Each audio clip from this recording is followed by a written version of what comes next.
Hi friends, ఈరోజు నేను dragon fruit ఎలా చేసుకోవాలో ఇంట్లో చూపిస్తాను. ఫస్ట్‌గా మేము డ్రాగన్ ఫ్రూట్స్‌లో ఉన్న విత్తనాల్ని తీసి మట్టిలో వేయాలి ఫ్రెండ్స్. అంటే మట్టిని గుంతగా చేసి కొంచెం విత్తనాలు లోపల వేసి ఆ మట్టిని మూసేయాలి పైన.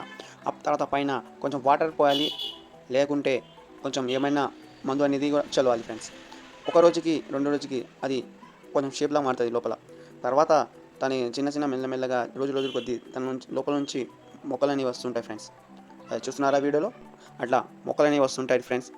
చూడండి, 15 రోజులకి రిజల్ట్ కంప్లీట్‌గా వచ్చేస్తది ఫ్రెండ్స్. ఆ విత్తనాలు మేము నాటిన విత్తనాల నుంచి మొక్కలనేవి వస్తున్నాయి ఫ్రెండ్స్. తర్వాత దాన్ని మేము డైలీగా నీళ్ళు వేస్తుండాలా. ప్లస్ దాన్ని ఒక ఎండలో అనేది పెట్టాలి ఫ్రెండ్స్.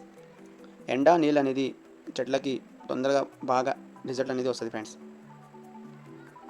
చూడండి, సుమారు 35 రోజుల్లో మొక్కలనేది వచ్చేసాయి. ఇలా మేము చెట్లనేది ఇంట్లో నాటుకోవచ్చు.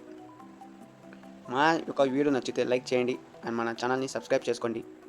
ఇలాంటి వీడియోస్ మీ ముందు తీసుకొని వస్తాను. 49వ రోజులకి మనం కంప్లీట్‌గా అయిపోతుంది ఫ్రెండ్స్.